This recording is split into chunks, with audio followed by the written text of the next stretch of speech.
ఓం శ్రీ గురుభ్యో నమః. ఈనాటి పంచాంగ కార్యక్రమానికి స్వాగతం.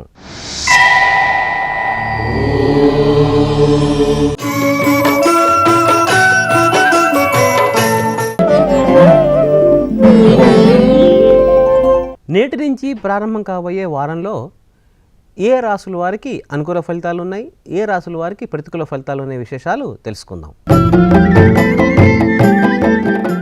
ఈ వారం మేషరాశి వారికి దాదాపుగా అనుకూల ఫలితాలు వస్తాయి. ఎందుకంటే చంద్రుడు నవమంలో ఉండటం, తృతీయంలో కుజ గురు బుధులు ఉండటం, చతుర్థంలో రవి యొక్క స్థితి ఇత్యాదివన్నీ ఉండటం వల్ల ప్రభుత్వ పరంగా మీకు అందవలసిన సహాయ సహకారాలు సంపూర్ణంగా లభిస్తాయి. విదేశీయాన ప్రయత్నాలు ఏవైతే ఉన్నాయో అవి మీకు అనుకూలంగా ఉండే అవకాశాలు కనిపిస్తున్నాయి. కాబట్టి ఆ దిశగా ప్రయత్నాలు చేయండి. వీసా ప్రయత్నాలు కానీ లేక విదేశీయాన ప్రయత్నాలు ఎవరైతే విద్యార్థులు చేస్తున్నారో వారికి సంబంధించినవన్నీ ఆ యొక్క పరీక్షలు ఉత్తీర్ణ సాధించేందుకు ఎక్కువ అవకాశాలు కనిపిస్తున్నాయి. వృషభ రాశి వారికి మాత్రం ఈ వారం చంద్రుడు అష్టమ నవమ దశమాల్లో ఉండటం వల్ల ఆదివారము, సోమవారము, మంగళవారం ఈ 3 రోజులు వృషభ రాశి వారు కొంచెం అప్రమత్తంగా ఉండాలి. దానికి సంబంధించినంత వరకు వారు తగిన జాగ్రత్తలు తీసుకుంటే అన్ని విధాలుగా శ్రేయస్కరంగా ఉంటుంది. గురు సందర్శనం తప్పనిసరిగా చేయండి, దేవదర్శనం చేసుకోండి వృషభ రాశి వారు. అలాగే శివుడి యొక్క దేవాలయంలో మీరు సంబంధించిన ఏదైనా సరే పూజాధికారులు నిర్వహించడము, మహాదేవుడికి ప్రదక్షిణాలు చేయటం ఈ వారం తప్పనిసరిగా వృషభ రాశి వారు చేస్తే కనుక అనుకూలంగా ఉంటుంది. తర్వాత రాశి మిథునం. ఈ వారం మిథున రాశి వారికి ముఖ్యంగా కోర్టుపరమైన లావాదేవీలు ఏవైతే ఉన్నాయో అవన్నీ ఆది సోమ మంగళవారాల్లో పూర్తి చేసుకోవాలి. బుధ గురువారాలు మీకు సంబంధించినంత వరకు కొంచెం కార్యక్రమాల్లో ఆటంకాలు, విలంబంలో, అలాగే కొన్ని పోస్ట్పోన్మెంట్ అవ్వటము, అలాగే మీకు సంబంధించిన ఫైనాన్సెస్ సంబంధించినంత వరకు కొంచెం ఆటంకాలు రావటము, కోర్టుపరమైనంత వరకు కోర్టు వివాదాలు కానీ పోలీసు వివాదాలు కానీ ఏమైనా ఉంటే వాటిలో స్వల్పంగా ఆటంకాలు రావటం ఇచ్చేదని వచ్చే అవకాశాలు ఉన్నాయి. కాబట్టి వీలైనంత వరకు ఆది సోమ మంగళవారాల్లో మీకు ముఖ్యమైన కార్యక్రమాలని సజావుగా పూర్తి చేసుకోండి. మళ్ళీ వారాంతంలో మీకు అన్ని విధాలుగా మంచి ఫలితాలు కలుగుతాయి. తర్వాత రాశి కర్కాటకం.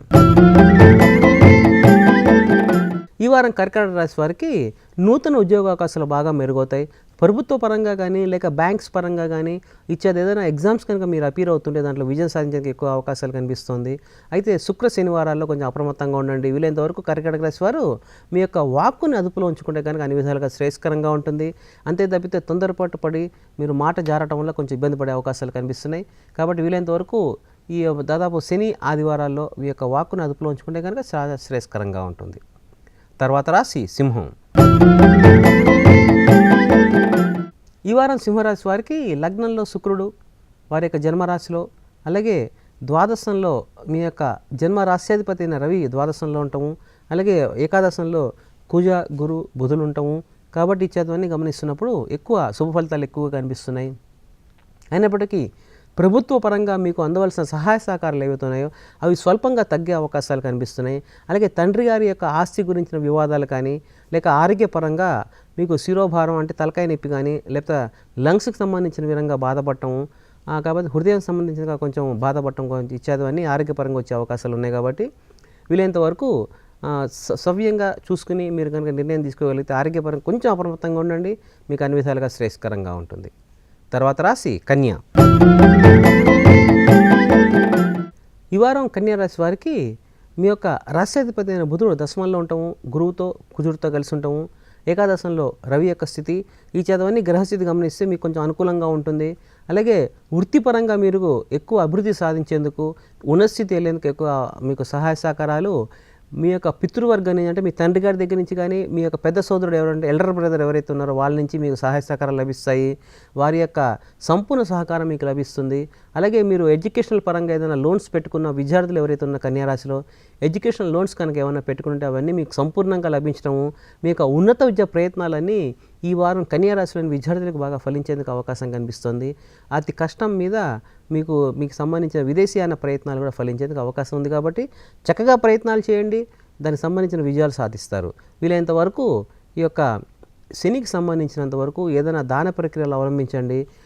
నీలం రంగు బట్టలు కానీ అలాగే నువ్వులు కానీ దానం చేస్తుండండి. లేదా ఆవుల దగ్గరికి వెళ్ళి మీకు సంబంధించిన గోధుమలు పెసర్లు ఆవుకి తినిపించండి. తద్వారా మీకు అన్ని విధాలుగా శుభం కలుగుతుంది. తర్వాత రాశి తుల. ఈ వారం తులారాశి వారికి తృతీయ చతుర్థ పంచమాల్లో చంద్రుడు ఉండటము, అలాగే జన్మలో శని రాహుల స్థితి, అలాగే వీరికి నవమంలో కుజ గురు బుధుల స్థితి, దశమంలో రవి స్థితి ఇత్యాది గ్రహాల యొక్క అనుకూలత కొంచెం ఎక్కువగా ఉంది. కాబట్టి వీలైనంత వరకు ఈ యొక్క తులారాశి వారికి పై అధికారుల నుంచి మంచి మద్దతు లభిస్తుంది. వారికి సంబంధించినంత వరకు మీ కార్యక్రమం సజావుగా పూర్తి చేసుకోగలుగుతారు. అయితే తులారాశిలో రాజకీయ నాయకులకు మాత్రం మీ యొక్క పై నాయకులు అధినాయకులు ఎవరైతే ఉంటారో వారితో కొంచెం సామరస్యంగా వ్యవహరించండి. అంతే తప్పితే మీ యొక్క మాట తీరును కనుక మార్చుకోకపోతే కొంచెం ఇబ్బంది పడే అవకాశాలు కనిపిస్తున్నాయి. తులారాశిలో రాజకీయ నాయకులకి వీలైనంత వరకు కొంచెం మాట తీరు కనుక సవ్యంగా అట్టే పెట్టుకుంటే మీకు మంచి సత్ఫలితాలు కలుగుతాయి. అలాగే తులారాశిలో ఉన్న వ్యాపారవేత్తలకి ఈ వారం చాలా అనుకూలంగా ఉంటుంది. తర్వాత రాశి వృశ్చికం. వృశ్చిక రాశి వారికి చంద్రుడు ద్వితీయ తృతీయ చతుర్థంలో ఉండటము, అలాగే అష్టమంలో చూసుకుంటున్నప్పుడు కుజ బుధ గురువులు ఉండటము, నవమంలో రవి, దశమంలో శుక్రుడు, అలాగే మీ యొక్క రాశ్యాధిపతి అష్టమంలో ఉండటం వల్ల మీ మానసిక పరంగా కొంచెం ఇబ్బంది పడే అవకాశం. ఎందుకంటే ఏలినాటి శని ప్రభావం, ద్వాదశంలో ఉన్న శని యొక్క ప్రభావం, అలాగే శని రాహుల యొక్క కలయిక ద్వాదశంలో, ఇవన్నీ కలగటం వల్ల ఈ యొక్క వృశ్చిక రాశి వారికి ఏమీ చేసుకోలేని పరిస్థితి, ఎటు తీర్చుకోలేని పరిస్థితి, మీకు మీరు డిప్రెస్ అయ్యే అవకాశాలు ఉన్నాయి. కాబట్టి డిప్రెషన్ ఒక్కసారి మీ దరి చేరిందంటే మీకు ఇబ్బంది పడే అవకాశాలు ఉన్నాయి. కాబట్టి లేదంటే డిప్రెషన్కి దూరంగా ఉండండి. నేను చేయగలనని చెప్పి ఆత్మస్థైర్యాన్ని పెంపొందించుకోండి. ఈ వారం మీకు అనుకూలంగా ఉంటుంది. ఈ వారమే కాదు, ఈ సంవత్సరం మీకు అనుకూలంగా ఉండాలంటే మీ యొక్క ఆత్మ న్యూనతాభావం, అంటే నేనేమి చేయలేను అని చెప్పి ఏదైతే ఉందో దాన్ని తగ్గించుకుంటే కనుక మీకు చాలా శ్రేయస్కరంగా ఉంటుంది. దాంతో ఎప్పుడైతే మీరు తగ్గించుకుంటారో అప్పుడే మీకు అనుకూల ఫలితాలు వస్తాయి. కాబట్టి వీలైనంత వరకు గ్రహాల పరంగా ఉన్న ప్రతికూలత సాధించుకోవడానికి మీరు సెల్ఫ్ కాన్ఫిడెన్స్ పెంపొందించుకోవాలి. కాబట్టి వృశ్చిక రాశి వారు వీలైనంత వరకు మీ మీద మీరు ధైర్యంగా పెంపొందించుకోవడానికి ఇందులో శ్రేయస్కరంగా ఉంటుంది. ఆ ధైర్యం పెంపొందించుకోవడానికి ఒక గురు సందర్శనం ఏదైనా చేయండి, గురువు గారు చెప్పింది పాటించండి. ఆయనకి సంబంధించినంత వరకు గురు సందర్శనం కానీ, లేక ఏదైనా సాయిబాబా దేవాలయానికి, దత్తాత్రేయ దేవాలయానికి వెళ్ళండి, గురుచరిత్ర పారాయణం చేయండి. తప్పనిసరిగా గురుచరిత్ర పారాయణం చేస్తే కనుక మీకు అన్ని విధాలుగా శ్రేయస్కరంగా ఉంటుంది, మీకు మంచి సత్ఫలితాలు కలుగుతాయి. తర్వాత రాశి ధనస్సు. ధనుసు రాశి వారికి ఈ వారం పెద్దగా కష్టపడాల్సిన అవసరం లేదు. ఎందుకంటే సప్తమం బాగున్నది, లగ్నంలో చంద్రుడు ఉండటం, ఈ చదువుని గ్రహస్థితి లగ్నము ద్వితీయం తృతీయంలో చంద్రుడు ఉండటం, గ్రహస్థితి కొంచెం అనుకూలంగానే ఉంది. అయితే ప్రభుత్వ పరంగా కానీ లేక మీ తండ్రి గారి నుంచి కానీ కొంచెం మీకు ఇబ్బంది ఎదురయ్యే అవకాశాలు. కాబట్టి వీలైనంత వరకు మీ ఎల్డర్ బ్రదర్తో, మీ యొక్క తండ్రి గారితో లేక పై అధికారులతో కొంచెం సంయమనం పాటించండి. మాట మీరటం అనేది ఈ వారం జరగవచ్చు. కాబట్టి ధనుసు రాశి వారు పై అధికారులతో వ్యవహరించే సమయంలో కొంచెం అప్రమత్తంగా ఉండండి. తర్వాత రాశి మకరం. ఈ వారం మకర రాశి వారికి సప్తమంలో రవి, అలాగే ద్వాదశ జన్మ ద్వితీయంలో చంద్రస్థితి ఈ చదువుని కలగడం వల్ల స్వల్ప అనారోగ్య సూచనలు ఉన్నప్పటికీ, ఎందుకంటే షష్టంలో ఉన్న కుజుడు గురువు బుధుడు ఈ గ్రహస్థితి వల్ల స్వల్ప అనారోగ్యం చేకూరుతుంది. అంతేకాకపోతే పెద్ద ఇబ్బంది పడే అవకాశాలు ఏమీ లేవు. ఆ స్వల్ప అనారోగ్యం కొంచెం ఇబ్బంది పడటం, ఆరోగ్యపరంగా ప్రత్యేకించి నరాలకు సంబంధించింది కానీ లేక ఏదో హృదయానికి సంబంధించి కానీ వ్యాధుల వల్ల బాధపడే అవకాశాలు ఈ వారం కలగవచ్చు.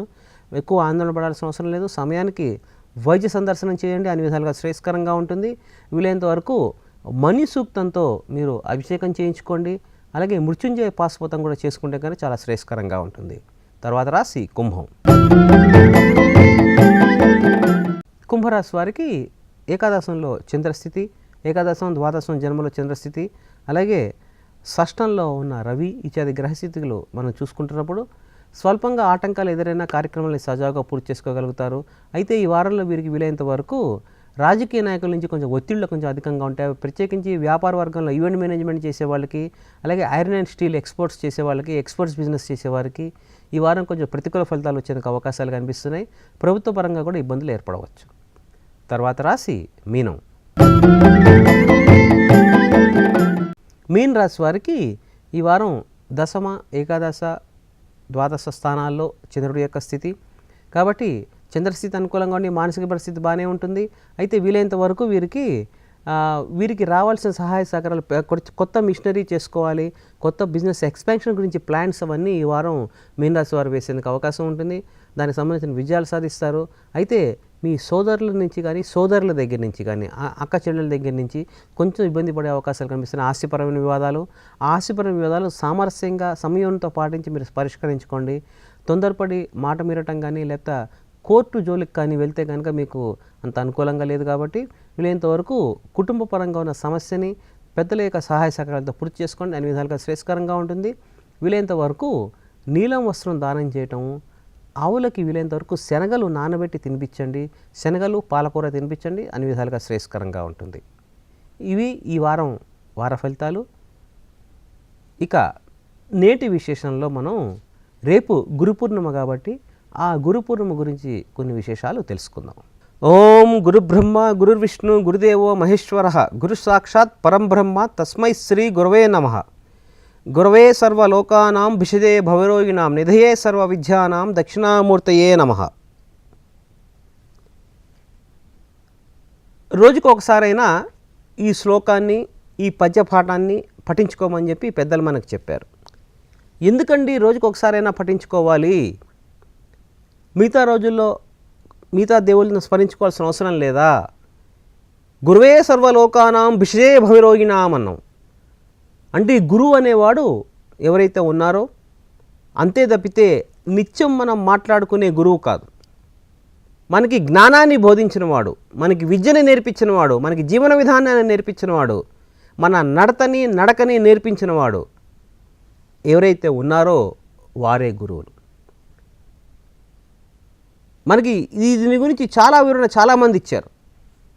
గురు బ్రహ్మ గురు విష్ణు అనే శ్లోకం మీద కేవలం ఆ 4 పాదాల మీద దాదాపుగా ఒక వారం రోజుల నుంచి 1 నెల రోజుల వరకు దానికి వివరణ వ్యాఖ్యానం ఇవ్వవచ్చు. పెద్దలు చాలామంది చేశారు. ఎందుకు గురువుకంత ప్రాముఖ్యత ఆపాదించబడింది? మిగతా వ్యక్తులకు ఎందుకు లేదు? గురువు అంత పెద్దవాడా, ఈశ్వరుడు కంటే పెద్దవాడా అనే సంశయం చాలామందికి వచ్చింది. చాలామందికి వచ్చిన వాళ్ళల్లో మనకి బాగా తెలిసినవాడు, మనకి అందరికీ ఇష్టమైన వాడు, ఏదన్నా సరే ఇద్దరు పోట్లాడుకుంటుంటే మధ్యలో ఎవరన్నా మాట్లాడితే ఆ వ్యక్తితో పోలుస్తాం. ఆయనే నారద మహర్షి. ఈ నారద మహర్షికి కూడా అలాంటి సంశయమే వచ్చింది. అలాంటి సంశయం వచ్చి నారదుడు ఏం చేసేవాడు? దాదాపుగా ముల్లోకాలు ఆయన వెళ్ళేవాడు. అంటే ముల్లోకాలు అని మనం అనుకుంటున్నాం, కానీ మనం భూమి మీద ఉన్నాం. భూమి మధ్యలో ఉంది. పైన 7 లోకాలు ఉన్నాయి, కింద 7 లోకాలు ఉన్నాయి. మొత్తం కలిపి 14 లోకాలు. అతల వితల సుతల సదా అని రసాతల పాతాళ ఈ లోకాలన్నీ కింద ఉన్నాయి. భూలోక, సువర్లోక, మహర్లోక, జనర్లోక, తపర్లోక ఈ లోకాలన్నీ పైన ఉన్నాయి. కాబట్టి పైన ఉన్న లోకాలకి కిందున్న లోకాలకి అన్నిటికీ తిరిగే ఏకైక ట్రావెలర్ ఎవరైతే ఉన్నారంటే ఈయనకి వీసా అక్కర్లేదు. ఎక్కడికైనా వెళ్ళిపోవచ్చు, ఎక్కడికైనా ఎప్పుడైనా ఎటువంటి సమయంలో అయినా వెళ్ళిపోవచ్చు ఈయన. కాబట్టి ఆయన అన్ని దేశాలు అన్ని లోకాలు తిరుగుతూ ఆ యొక్క మహావిష్ణువు దగ్గరికి వచ్చాట.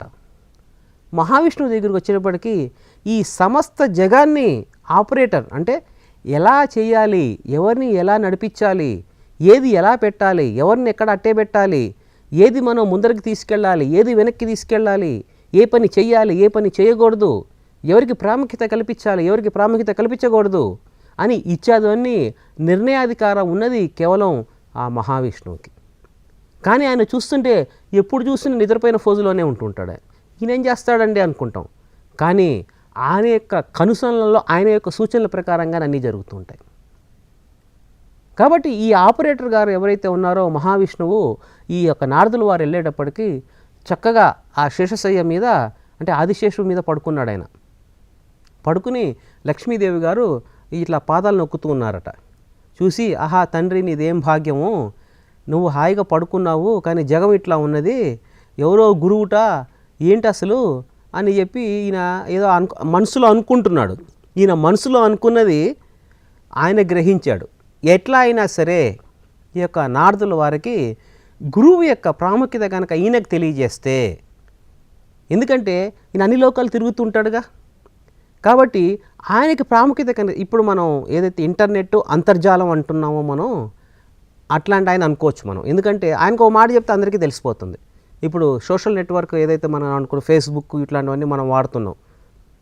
కాబట్టి అలా ఒక్కసారి కనుక ఈ నారదుల వారికి కనుక చెప్తే ఈయనకున్న సంశయం కనుక మనం తీరిస్తే కనుక ఎటువంటి పరిస్థితుల్లో ఇంకా లోక ప్రజలు ఆ గురువుని చక్కగా సన్మానిస్తారు అనే ఉద్దేశంలో ఈ మహావిష్ణువు ఈయన లేవంగానే ఈయన రావటం చూసి నారద మహర్షి వారు ఈయన స్వయంగా లేచి, అంటే విష్ణువు లేచి మనిషిని కనుక తీసుకువచ్చారంటే వారికి ఎంత విలువ మీరు ఆలోచించండి.